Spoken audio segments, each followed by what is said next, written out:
Wah, kalau bilang berapa kali aku udah lupa tuh.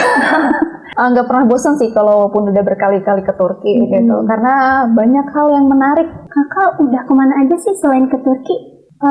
Mungkin perkiraan 21 negara ya. Naik hot air balloon itu ini ya susah-susah gampang gitu, main rejeki-rejekian. Susahnya kenapa tuh Kak? Apa ada gitu pengalaman yang gak Kakak bisa lupain? Misalnya kayak pengalaman lucu atau ada insiden lucu gitu.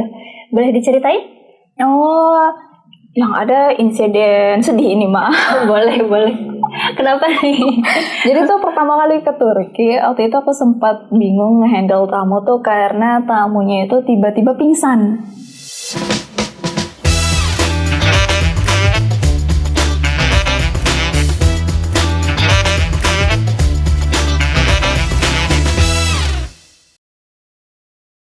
Assalamualaikum warahmatullahi wabarakatuh. Halo Sobat Ceria, kembali lagi di Podcast Ceria bersama saya Dia Safitri. Di Podcast Ceria kali ini, saya akan membahas mengenai salah satu destinasi wisata, yaitu Turki, yang mungkin jadi salah satu wishlist para Sobat Ceria. Nah, kali ini saya ditemani oleh Kak Farhah Cheva Konita, yang merupakan salah satu tour leader dari Ceria. Halo Kak Seva, gimana kabarnya? Alhamdulillah, sehat ya. Iya, Kak Seva, kemarin baru pulang dari Turki ya? Iya, betul. Baru pulang dari Turki mungkin seminggu yang lalu ya. Masih anget nih. Boleh dong saya tanya-tanya tentang Turki? Boleh. Sebelum ke destinasi wisatanya, saya mau nanya dulu nih, apa yang membuat kakak tertarik menjadi tour leader? Salah satunya untuk tour ke Turki. Untuk tertarik jadi tour leader ke Turki, sebenarnya awal mula itu tuh mungkin tahun 2016 ya, pas aku tuh masih usia 16 tahun. Wah. Jadi orang tua itu pernah ngajakin aku ke Turki. Ada rezekinya, berangkat bareng. Nah dari situ tuh aku mulai kenal dunia luar ya. Maksudnya tuh biasanya aktivitas kayak sekolah gitu ya, terus ya paling main ke daerah terdekat Jakarta atau enggak keluar kota aja gitu kan, belum ngeliat tuh bener-benernya di luar Indonesia tuh seperti apa, budayanya seperti apa gitu. Jadi kayaknya ke Turki ini pertama kalinya Kak Cheva ke luar negeri ya? Iya betul. Wah seru ya, umur 16 tahun udah bisa tur ke Turki. Awalnya gitu, dan mulai dari situ karena dari orang tua terus tertarik nih jadi tour leader gitu. Dan pertama kali jadi tour leader aku pun bawa Turki waktu itu, grup Turki awal pertama kali gitu ya. Dari situ.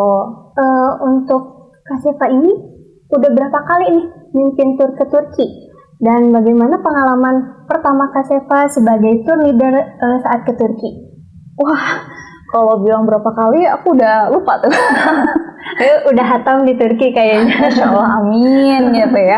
Nggak pernah bosan sih kalaupun udah berkali-kali ke Turki gitu, karena banyak hal yang menarik dan belum semuanya aku kunjungin gitu ya.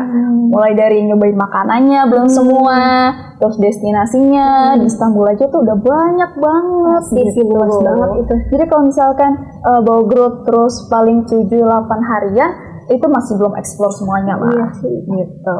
Jadi menarik sih kalau Turki itu, apalagi agama muslimnya di sana gitu ya. Objek wisatanya masjid-masjid itu sih Pasti banyak ya. iya masih banyak. By the way, kakak udah kemana aja sih selain ke Turki? Mungkin perkiraan 21 negara ya. Wah banyak banget nih. Negara, alhamdulillahnya gitu, ada rezekinya. Dari Ceria aku udah beberapa negara gitu ya. Walaupun memang kebanyakan ya sering bolak-balik ke sana. Gitu kayak tadi Turki, Korea, Jepang, itu udah beberapa kali. Selama kakak menjadi tour leader nih, apa perbedaan terbesar antara memimpin tour ke Turki dan ke negara lain? Justru kalau Turki itu alhamdulillahnya ya itu masih mudah. Kenapa masih mudah? Karena tempat sholatnya itu masih banyak masjidnya. Iya. Gitu. Jadi untuk bawa orang muslim itu justru gampang ya kalau untuk Turki, karena masjid pun sudah banyak gitu ya. Terus makanannya juga kebanyakan emang halal.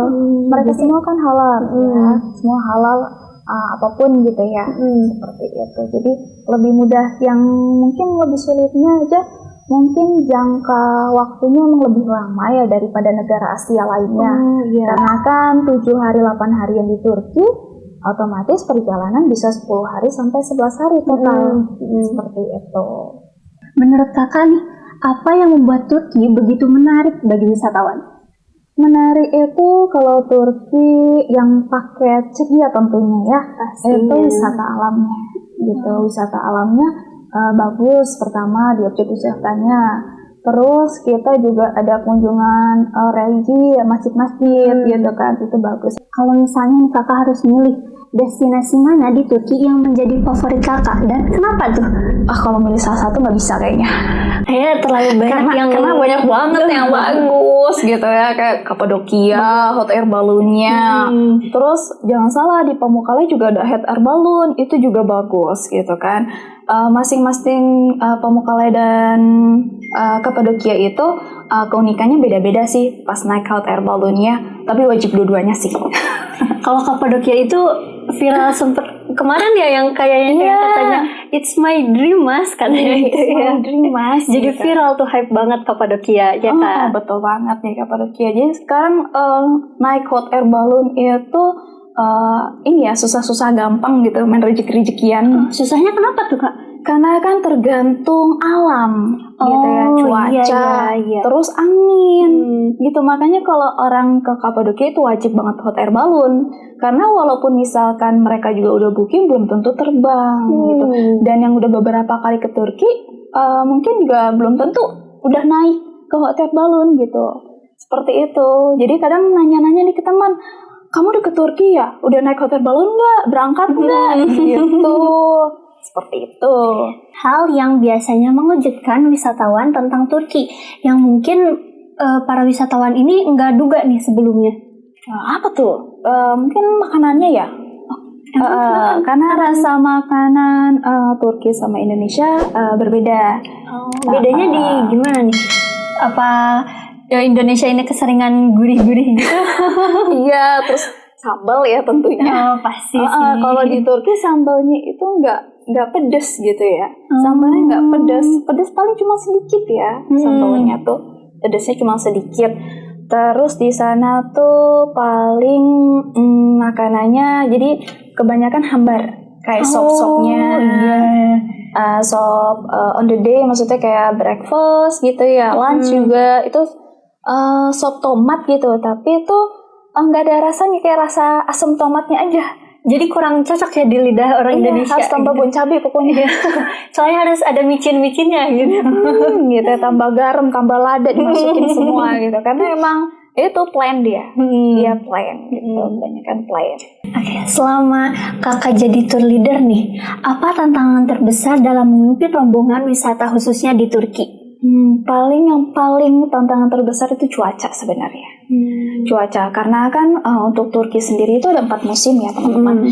Itu ada musim dingin, terusnya musim semi, musim panas, dan musim gugur gitu ya. Sedangkan kalau untuk Indonesia paling kita cuacanya musim panas, musim dingin ya.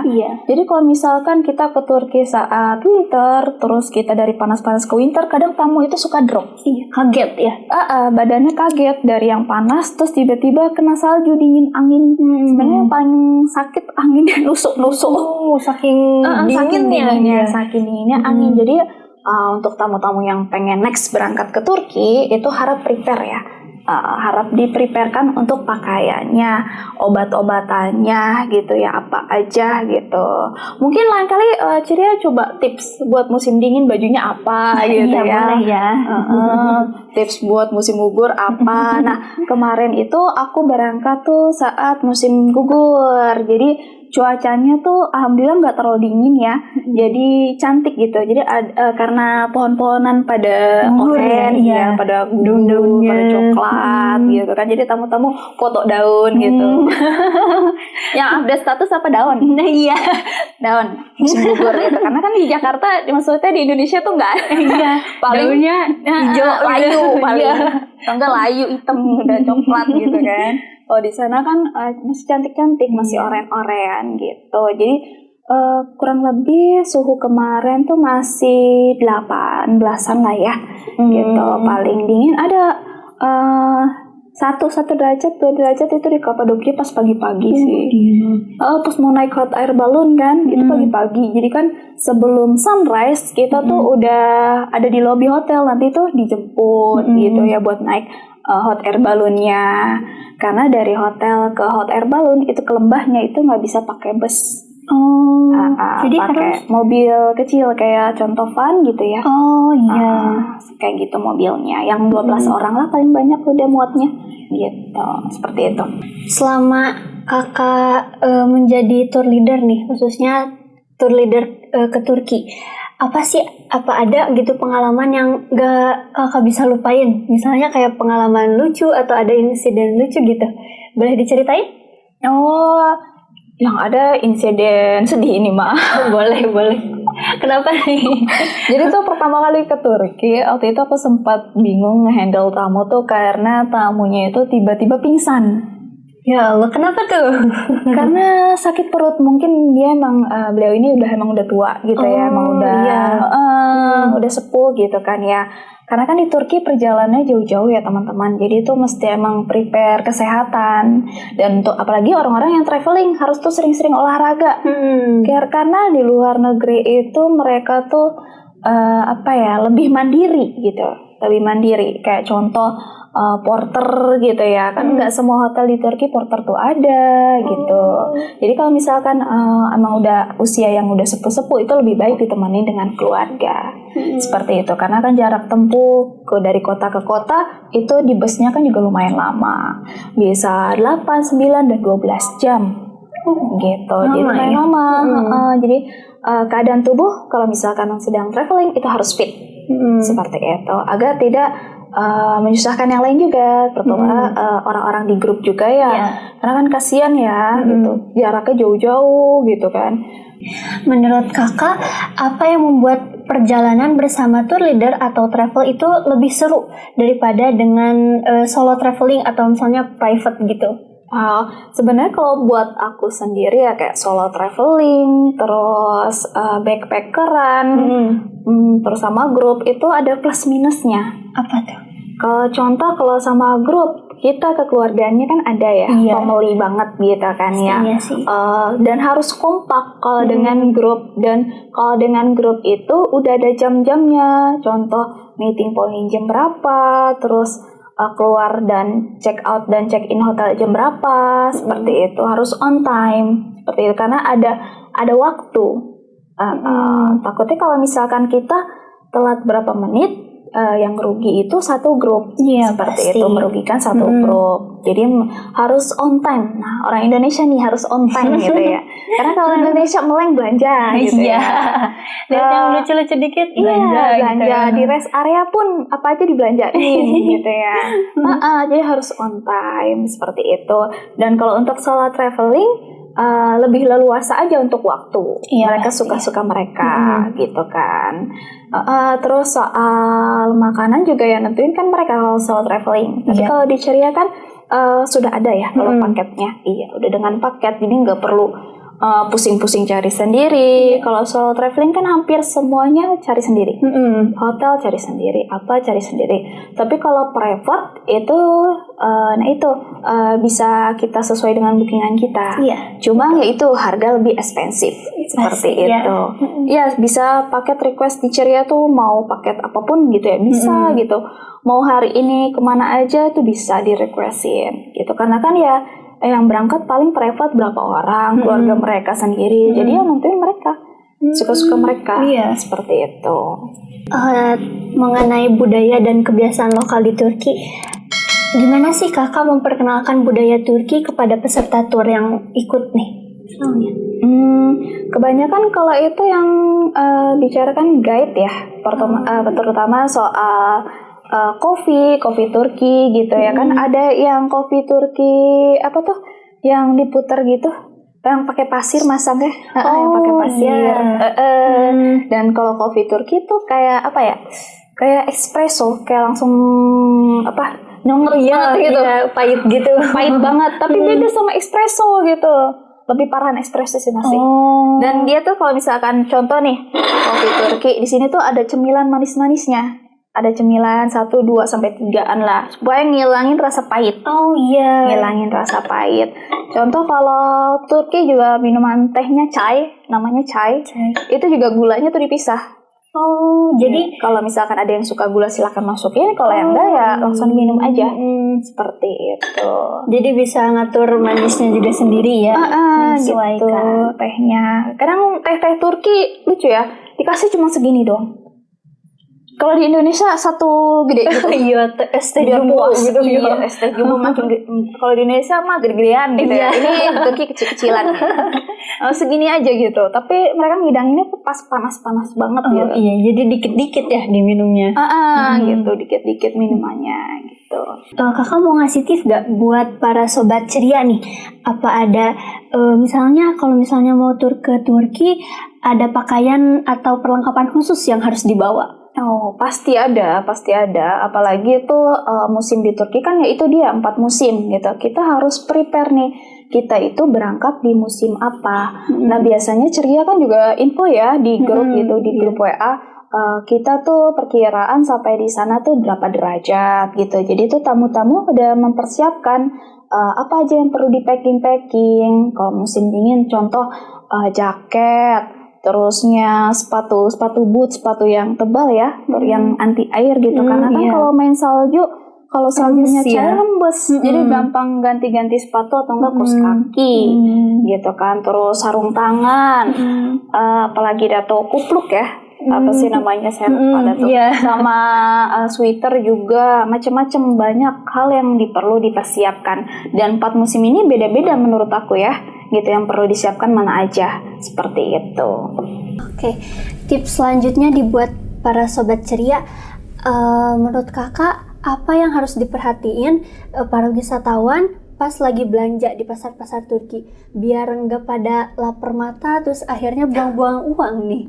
Sebenarnya kalau misalkan kayak di Grand Bazaar ya, di Grand Bazaar itu murah-murah. Tapi kalau misalkan di deket-deket pintu masuk itu tuh mahal karena kan Grand Bazaar tuh udah terkenal sama turis-turis, wisatawan dunia lah ibaratnya ya.